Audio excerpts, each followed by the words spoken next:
Woke up. Here we are. Everybody. We're live. 5 Minute Friday. 5 Minute Fridays. Yeah. It's Roula. And as you can see, Ryan, Sam, and Special K, Sam Bam Wham. Eric has left to go to Illinois for his son's college graduation. And we can't wait till he gets back because that's where we're going to find out more about what happened yesterday on Roses with his cousin, Linda, and her husband, James, hooking it up with some hoochie mama. Yeah, freaking booby bar dancer. What was her name? Welder girl. Addison. Oh, man. Right, whatever. That's going to be I'm going to follow him close on Instagram this weekend and see what happens. See some brawl out. That'll be really good on Monday. We got to wait until Monday morning at 7:20. Because I bet you anything behind the scenes, he won't even tell us. We'll have to find out on the air. Or on his Instagram.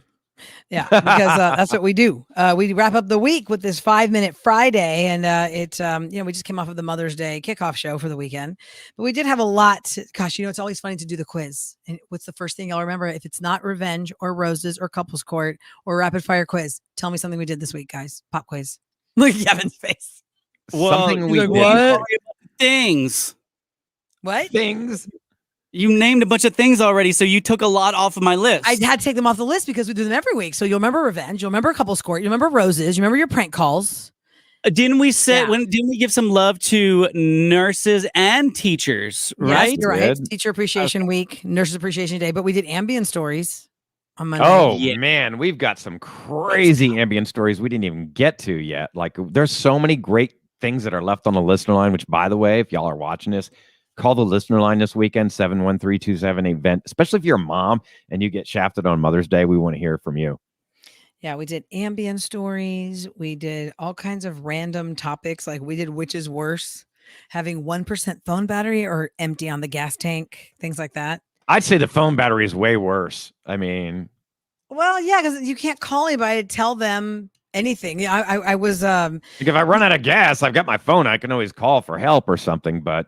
Well, the great thing about running out of gas is that you can always use the Get Upside app and get paid to fill up at the pump. Look at you. Kevin, yesterday I had not paid attention to my gas tank.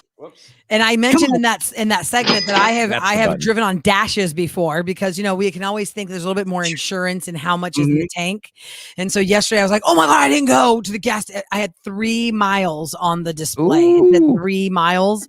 And I was like, well, I can still ride on dashes, but I should probably. Oh, yours actually counts down the miles before it runs out of. Yes. Oh, wow. There's a feature in my car. And I think a lot of cars now, there might be a button people don't even know exists where on your odometer, sometimes it gives you a choice if it's any kind of, now with all the technology cars have. Mm-hmm. I know there's a lot of different makes and models that will count down how many miles are in your gas tank. It's not always on point, but when it's at 3 miles yesterday. Usually you can actually just Google the make and model of your car and say, hey, how much time do I have left before I run out of gas when it says it's on E? And it'll tell you. Most of the cars, it's between 20 to 40 miles.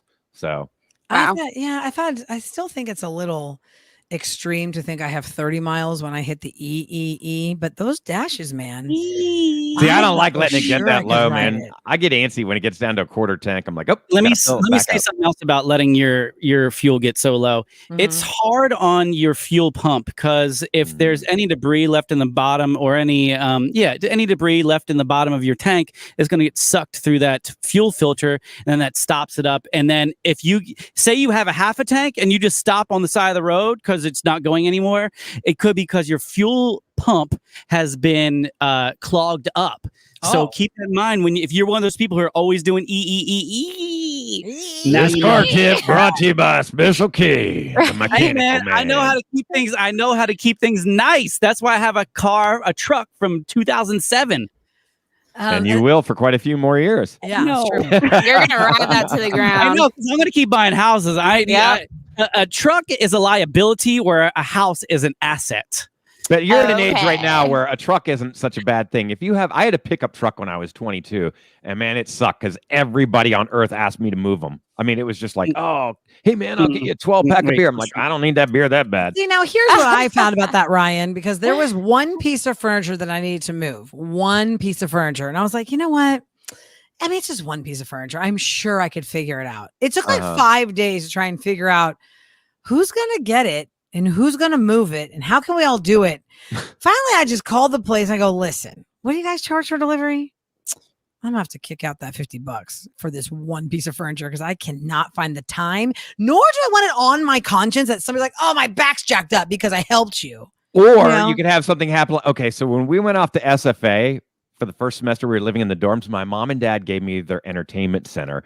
So I was like, man, we're going to have a styling dorm. It's this big wooden thing. You can fit a TV and a stereo and all this stuff on it. Those things were taking up half the dorm anyway because they were giant back then. Oh, yeah. So we're driving down I-10, getting ready to, I'm leaving from Katy. Must have made it 2 miles down the road. These people are honking their horn, like pointing. And I look in the back. I'm like, oh my God, it's gone. And pulled off on the side of the shoulder of the road. We just saw these gnarled up table legs. The whole thing must have dumped it in the fast lane on I-10. I'm surprised you didn't kill somebody. I know. We never even truck. sensed it fly off the back of the truck. I'm like, I guess we didn't tie that down very well. So meanwhile, somebody watching this right now is like, 35 years ago, my mom was maimed in an accident because a giant entertainment center flew off of I-10. Now I know whose it is. You need to look out for debris this weekend because the Chinese rocket is falling to Earth. They didn't set it up to where it falls perfectly somewhere. They say it's quote unquote out of control debris that will be falling to Earth. I honestly don't know where it's falling to, but could be. I hope you get a heads up a little bit like, hey, Houston, it's coming for you in 1 minute. Oh my God! Like an Armageddon, they have by the seconds where they split up the big old crater and it just misses the Earth by 400 miles. Right? They said to shoot it down. They said their prediction is that it's going to land in international waters. So I think we're good to know. Well, that's our wrap up for 5 Minute Fridays. I do want to kick you guys to listening to Weekends with Roula tomorrow, since you're watching live right now. Tomorrow, 6 to 9 is the Mother's Day show for Weekends with Roula. That's me on Saturday. Say my name, Tracy Wallace.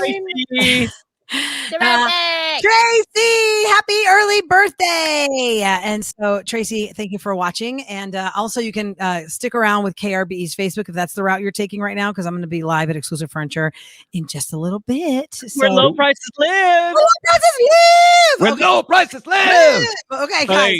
5 Minute Fridays. Y'all all have a great weekend. We'll talk to you Monday morning on 104.1 KRBE.